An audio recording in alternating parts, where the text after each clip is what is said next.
Today we are going to discuss respiratory waves in the arterial pressure.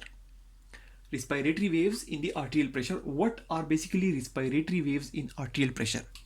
So far we have discussed different mechanisms through which the nervous system regulates the circulation, in which there are baroreceptors, chemoreceptors, low pressure receptors and atrial stretch mechanism which tries to regulate the arterial pressure.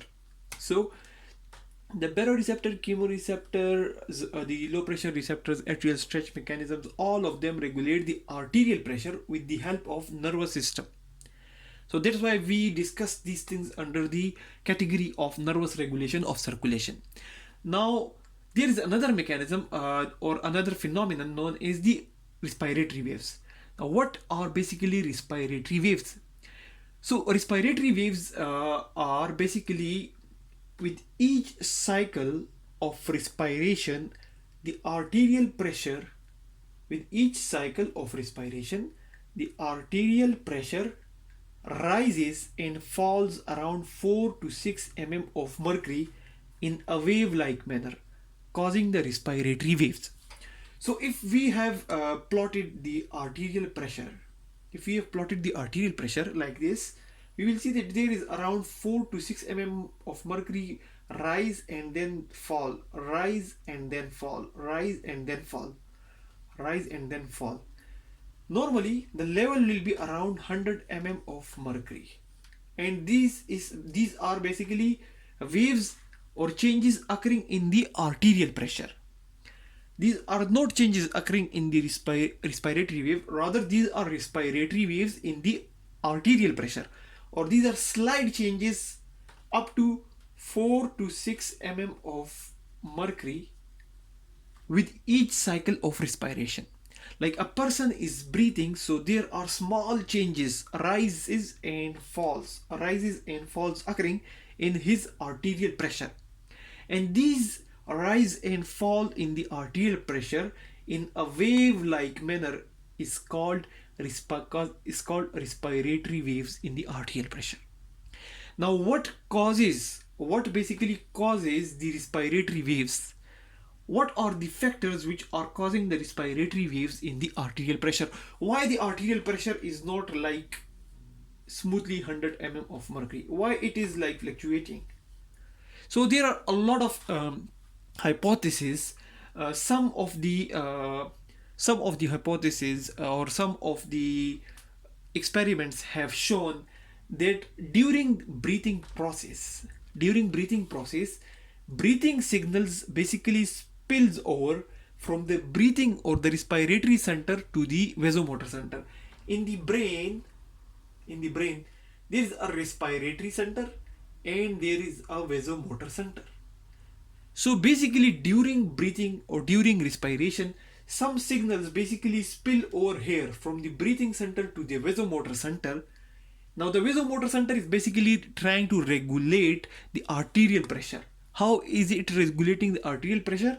We have discussed in detail in the previous lectures that there are vasoconstrictor and vasodilator areas, and depending upon the level of arterial pressure, this vasomotor center is taking input and giving its output, and is trying to maintain the homeostasis or normal arterial pressure. Now, during breathing, some of the breathing waves may spill over from the respiratory center to the vasomotor center, which may cause some rise and fall of around 4 to 6 mm of mercury in the arterial pressure. So that may be one cause for the respiratory waves in the arterial pressure. Now, another cause for the respiratory waves in the arterial pressure is more than normal negative pressure. More than normal negative pressure in the thorax causes decreased blood returning to the heart. Now, suppose for example, this is the heart and blood is basically returning to the heart. During respiration, there is negative pressure. There is more than normal negative pressure. There is some negative pressure in the thorax, but during respiration, more than normal negative pressure cause dilatation dilatation of these blood vessels here. When dilatation of blood vessels occur here, blood returning to the heart decreases. There is a decrease in the blood flow. More than normal negative pressure in the thorax decreases the blood returning to the heart. When the blood returning to the heart decreases, the blood going out of the heart or the cardiac output also decreases. When cardiac output decreases, there is a fall in the arterial pressure. And when the negative pressure goes away and the pressure returns to normal, then this cardiac output returns to normal, and this arterial pressure then returns to normal or increases. So this decrease and increase in the arterial pressure due to more than normal negative pressure developing in the thorax may lead to or may cause the respiratory waves in the arterial pressure. So one reason for the respiratory waves in the arterial pressure is a spillover of breathing signals from respiratory center to the vasomotor center in the brain. Another reason is that the blood vessels returning the blood to the heart may dilate due to negative pressure, and due to which pooling of blood may occur, or the blood returning to the heart may slightly decrease, which will slightly decrease the arterial pressure or the cardiac output, and this may give rise to simultaneous decrease and increase in the arterial pressure and may form a wave known as respiratory waves in the arterial pressure. Now a third cause could be pressure changes may cause vascular and atrial stretch receptor excitation. Now we have discussed in the last few lectures that there are some receptors. There are some receptors in the atria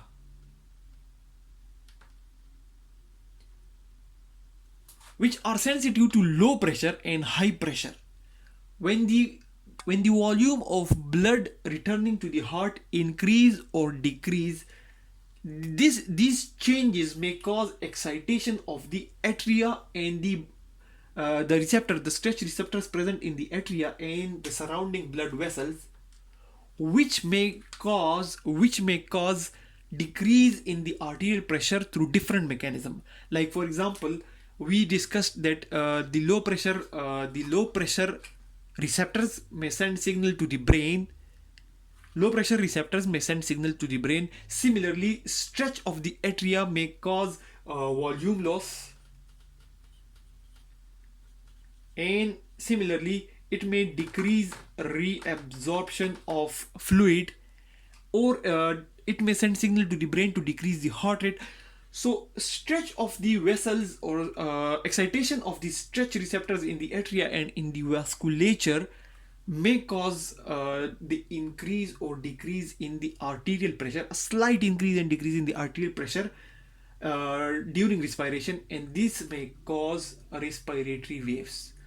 So the whole purpose of the lecture is to explain that there are some changes occurring in the arterial pressure normally. In a normal human being, there are, with each cycle of respiration, the arterial pressure usually rises and falls 4 to 6 mm of mercury in a wave-like manner. This is very much normal and occurring in normal human being only in respiration. And the causes may be the exact cause basically is not known, but there are different hypotheses or different explanation. First cause was like spillover of respiratory breathing signals from respiratory center to vasomotor center in the brain. Then more negative pressure decreases blood flow to the heart, so cardiac output decrease for a few seconds maybe, or for a small amount of time, which may give rise to small fluctuation in the arterial pressure, giving rise to respiratory waves. And finally, the stretch receptors in the atria and the vessels around the heart due to pressure changes may cause excitation and may increase or decrease the arterial pressure through different mechanisms with the help of sympathetics to the kidneys and with the help of signals going through to the brain, which may cause increase or decrease in the heart rate. Now These changes occurring, in the respiratory waves, these respiratory waves occurring in the arterial pressure, they are such that during early expiration, the arterial pressure basically increase. During early expiration, the arterial pressure basically slightly increase, and in the rest of the respiratory wave, in the rest of the respiratory cycle, the arterial pressure basically decreases. And in deep breathing exercise, or in deep breathing, well, one of the reason for deep breathing exercise is to decrease the arterial pressure. And when someone is tense, they are basically asked to breathe deeply, sorry. So deep breathing, the respiratory waves may be up to around like 20 of mercury. So in deep breathing, these waves may not be 4 to 6 of mercury, rather they may reach up to 20 of mercury. So that's all about the respiratory waves in the arterial pressure, which are basically cycles of waves of increase or decrease in the arterial pressure with each cycle of respiration. And normally they are around 4 to 6 of mercury, like 4 to 6 of mercury increase and decrease in the arterial pressure with each cycle of respiration. And the cause may be spillover of signals in the vasomotor and respiratory center, or maybe due to decrease in the thoracic pressure, or maybe due to atrial and vascular excitation. And these changes are more prominent in deep respiration. That's all about respiratory waves in arterial pressure. Thanks a lot for watching the video.